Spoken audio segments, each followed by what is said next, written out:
Hello, how's everyone doing tonight? Woo! So, I love this new format because when they called me to ask me to participate, they said, I want you to tell a story. And I'm like, oh my God, I get to tell a story and not a PowerPoint? This is so awesome. So I'm going to tell a very personal story, one that's very meaningful to me and one that actually taught me a lot in life. So it's all about immigration. So who in this room is an immigrant or born from foreign parents, immigrant parents? Awesome. I think that looks like 75% of the room. So that's awesome. I too am born from immigrant parents. My mother is Mexican and Japanese, but born and raised in Mexico City. Viva Latinos! And my dad is French American, born and raised in Los Angeles in East LA. So this story specifically is about my mother, who is my role model, my rock, just my force. She's taught me so much in my lifetime, and I think this story is worth sharing as a result. So my mom and my dad met in Bangkok, Thailand, of all places. My dad was leaving the Navy after 4 years. He was stationed in Okinawa, Japan. And my mother was traveling to Japan for the first time in her life. She was one of 12 in her family, 6 boys, 6 girls. And she was the first one to be able to save up enough money to go visit her family in Japan. So she actually got to meet her cousins and her grandparents and everything. So she was the lucky one of the 12. So she was 19 years old, a very young 19, and she went with 2 of her girlfriends to not only Japan, but Singapore and Thailand. And in Thailand, at the Princess Palace in Bangkok, she met my father. And my father went up to her and said, "Buenos dias, señorita," without knowing anything other than those words. She's like, "Who's this strange man in uniform approaching me?" And he says, I have to see you again. Like, I can't not live my life knowing that I didn't try to see you again. So my mom was like, well, I'm in this little tour group, and it was a very official tour group, the one with the little flags. And he's like, I don't give a shit. I'm going to go find you wherever you are. And he was. He showed up at her hotel, and my mom is very conservative. And she's like, okay, well, if we go out, you have to take my 2 friends too.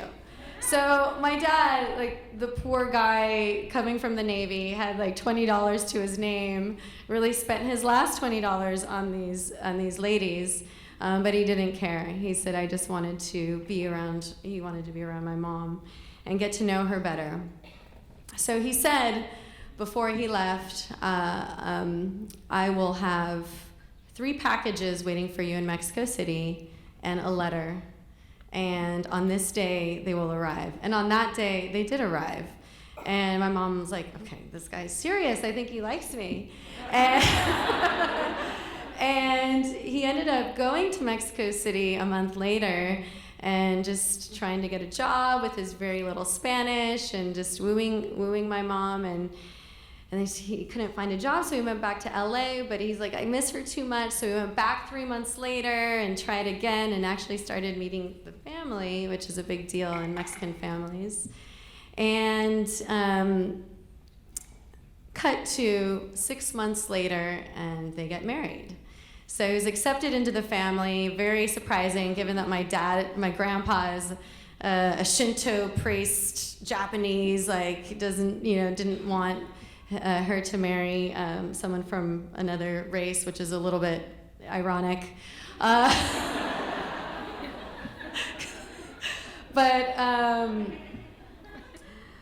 the things that my mom learned when she came to the United States, she spoke very little English. And she was taking a lot of risks coming to the United States without her family, without her loved ones, without a job, with a man that she only knew for 6 months. I mean, this is a stranger, really. And she was also 19, okay? I mean, I'm like, that's a crazy decision, knowing that in retrospect. So she said, I knew that this was the right thing for me. I really wanted to take this risk. He was a man of integrity. He is a man of integrity. And so she moved. And again, learning Spanish, really trying to learning English, really trying to understand the language and learn the language fast so she could get a job. And she did get a job. She was working at, she got a job working for Mexicana Airlines, which is no longer in existence. And she was working at their corporate offices. And she did well, and she was there for 15 years. And she said, this is sort of a piece of cake. Like, I can actually run my own travel agency easy. So she did. She opened up her travel agency, and it was in Southern California, and then she opened up a couple different offices, started getting huge groups of clients that would come to her, groups of people, people that would come back and put groups, travel packages together and things like that. And she did really, really well. She made a lot of dough. And she actually ended up making more money than my father, who worked at the Walt Disney Company, and ended up putting my sister and I through college. And my sister went to UC Berkeley, I went to UC Davis. So not... And so having a role model like my mother, who sacrificed so much emotionally, financially, physically to come to this country and be resilient, be bootstrap, be scrappy, not take no for an answer, just yes, I know I can do it. I know I can build this business. I know I can make money. I know I can make a living. She taught me so much. And this whole point of being a startup entrepreneur, going out and finding your passion and purpose, and building a company has a deep connection and correlation to being an immigrant, right? I mean, you have to be scrappy. 51% of the it's 51% of the most successful startups. I think it's the US dollar billion dollar startups are actually built by immigrants. So that's a really amazing stat. And yeah. And the resiliency factor, the fact that she was always saying, you know, you can do it, you can follow your dreams. You know, we had it really difficult, but here you have resources, you have a community, you have people to answer your questions, you have advisors, you have really great educational institutions and organizations to support what you're doing. It's like you really don't have an excuse, right? So I think that's what she taught me, is just really, really be scrappy.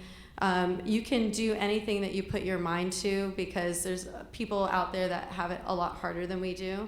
And, you know, just think like an immigrant, be like an immigrant, because I think in the end you'll be very, very successful and resilient and be able to accomplish your dreams. Thank you.